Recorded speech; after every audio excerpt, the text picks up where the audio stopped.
Hey guys, welcome back to Patton Place.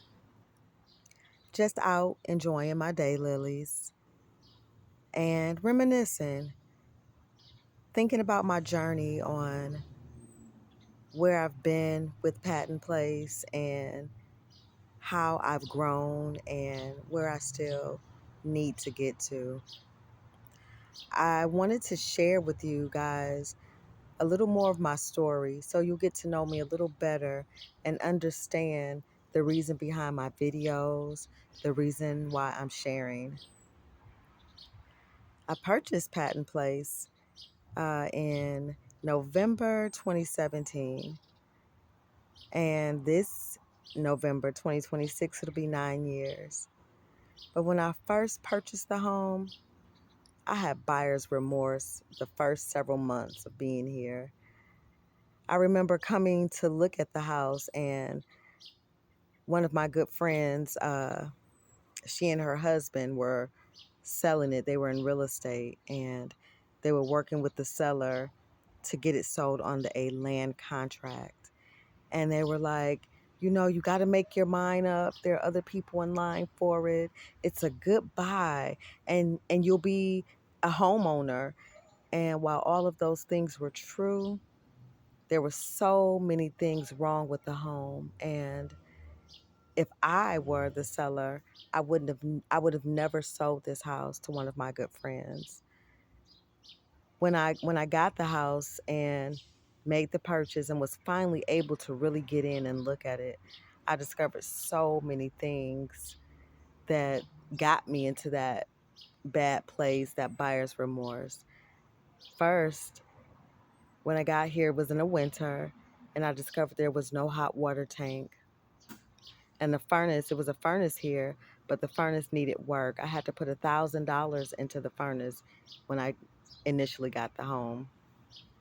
There was no plumbing in the kitchen, and a bathroom. Although I saw the bathroom and I knew that the plumbing was not perfect, it wasn't good. It was bashed out. They had pliers attached to the faucet to turn the water on and off. And once I got here and began to play with it, it really didn't work well. And it was so nasty in that bathroom. The basement, in the basement there, the plumbing kept backing up. I mean, just literal sewage over the floor. I would bleach it down to try to keep it washed down and keep the smell down. But every night when I got home from work, the smell met me at the door. Yeah, it was a bad place to be in. But I look at the house and I look at that it had such good structure, but it still needed work. And I believe that that is what the Father was trying to teach me. Just like the house had good structure, but still needed work, so did I. And although, like in another video, I said that things didn't happen as fast as I thought that they would or as fast as I imagined, but things have changed. And the house has grown, and so have I.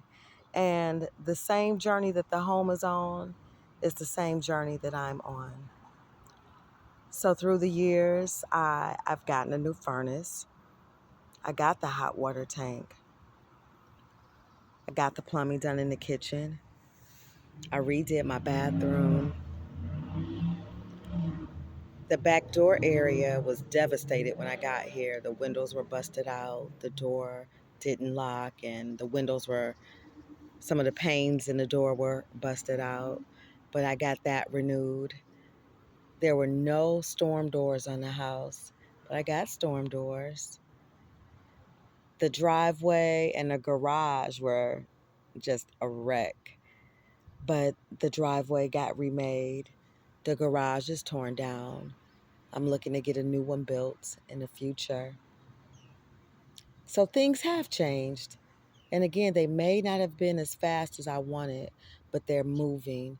And all of this is teaching me about how the Father remakes us. We think that it should happen overnight, and so quickly, but we would never learn lessons if things happened overnight. And so it's been a process. And as the house have changed, I have changed. I have grown. And so as I was reflecting today and reading scripture, I wanted to share with you guys because you may be on a journey also. And it may not be a journey with your home, but maybe it's in other areas where you're suffering or you feel bad. Because sometimes, even though you've grown and you've matured, and as you're still in a struggle, it still feels bad sometimes. But the idea is you don't respond the same as you used to. You look at things with different eyes and know that there's a purpose behind the struggle. And the Father, who is the author and finisher of your faith, he wrote the story and he knows how it'll end. And so we just need to be in it and serve him and be upright before him as we deal with these things. So like I said, I was studying today and I was reading in 2 Corinthians chapter 4, verses 8 through 9 and verses 17 and 18. I was also reading in Romans chapter 8, verse 18. And I want us to be encouraged. I want to encourage self and I want to encourage you guys with this word. And I want the word to make us whole on today so that we can finish this race, that we can walk through every valley with our heads up high, knowing we can trust the Father in everything. So let's read the word and let's be made whole by this word. 2 Corinthians chapter 4, verse 8. We are troubled on every side, yet not distressed. We are perplexed, but not in despair. Persecuted, but not forsaken. Cast down, but not destroyed. For our light affliction, which is but for a moment, worketh for us a far more exceeding and eternal weight of glory. For I reckon that the suffering of this present time are not worthy to be compared with the glory which shall be revealed in us. For while we look not at the things which are seen, but at the things which are not seen. For the things which are seen are temporal, but the things which are not seen are eternal. Let that sink in and let that sit with you. I'm letting it sink in and I'm letting it sit with me because I know that as we go through things, it's not easy. But if we realize and hold on to the fact that the Father knows exactly what he's doing and that he's preparing us for a kingdom, then we can walk higher and stronger.